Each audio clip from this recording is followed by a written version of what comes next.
Okay, it's Christmas Day again. So we're dealing with satanic ritual child abuse today. Nice, uh, cosy subject to deal with on Christmas Day, I thought.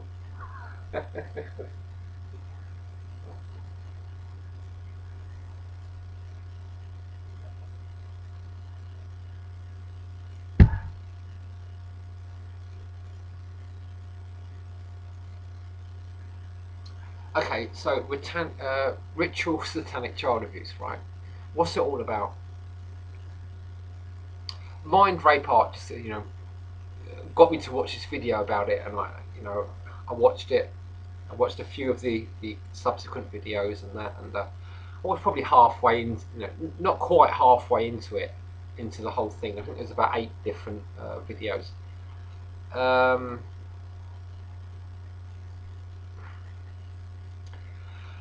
a lovely subject.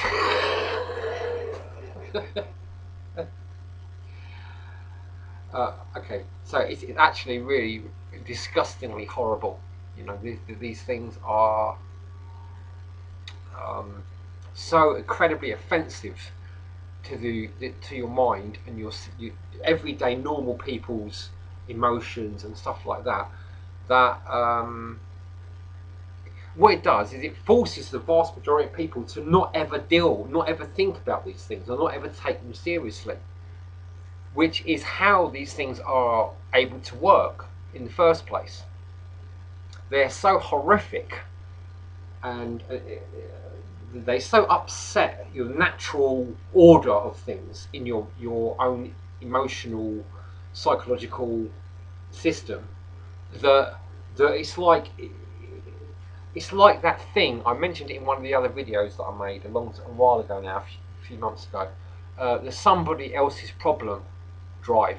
It's so inconsistent with your views of reality that you just can't deal with it. There's nowhere to fit it into your mentality, so you just disregard it, and that's what they rely on, right?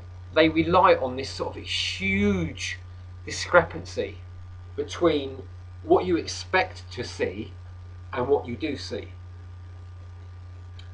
And this now I had these visions and things coming into my psyche when I was very young, right? And Mind Rape Art mentioned this to me about he's had these weird visions when he was young. I don't know, he didn't explain to me what they were, but I'm going to explain to you what I've had, and it was about sucking my own father's cock, his penis, right?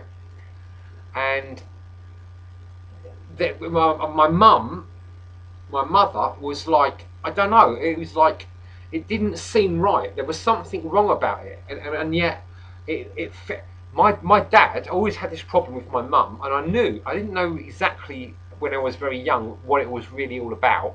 But I later found out when in my teenage years that it was about my mum wouldn't give my dad a proper blowjob, or something like that.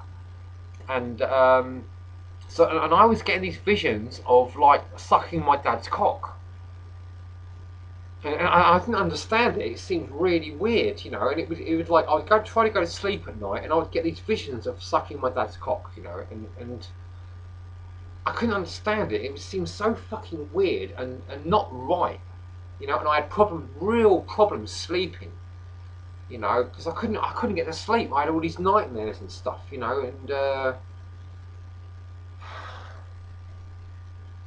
just thinking about it, it's hurting my heart.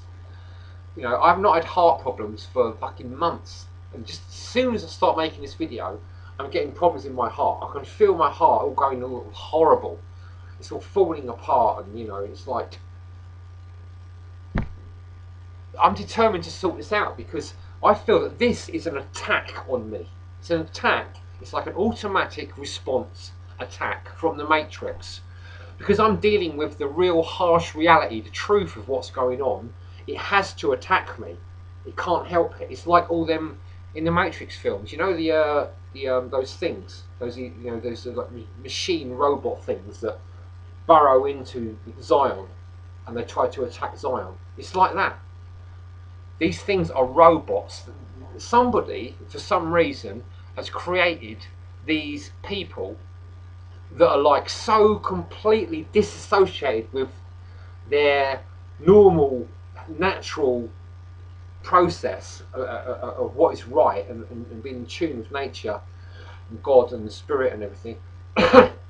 They're so like zombies. They're so disassociated from spirit and source that the only thing they can do is to steal other people's energy. They are complete and total vampires. They're like the Borg.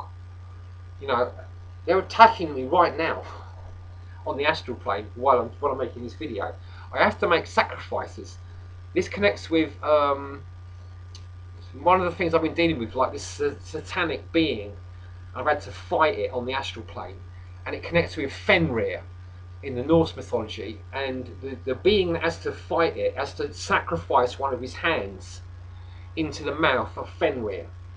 You know, that's what's I'm going through now. I'm having to sacrifice one of my hands in order to talk to you and make this video.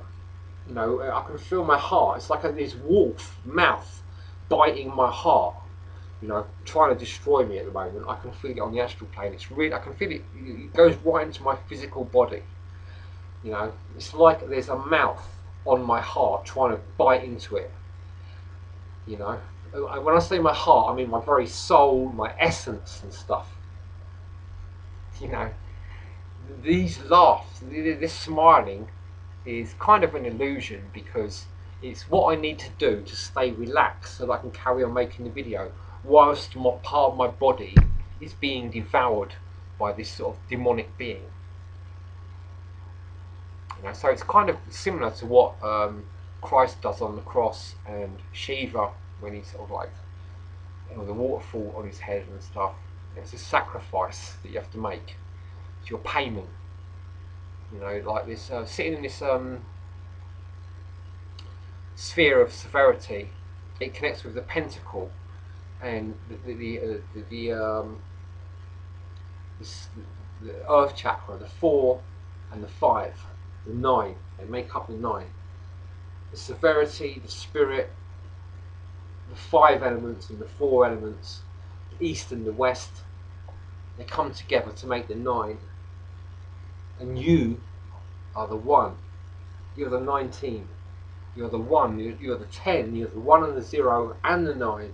You make the 19. You're the sun. So that's how you sit on the right hand of God. But it's a sacrifice, and the sun is the Buddha sitting underneath the tree, meditating, connects with the sphere of severity and us meditating. It's the Christ being crucified. You want to be crucified because you want to be crucified, because you want to be joined to the tree. Back again. It's like home. You know, and Shiva, those two sides of you that have become one person. You know, and you're having to deal with all this waterfall of like spirit falling down on top of you to wake you up. That cold shower.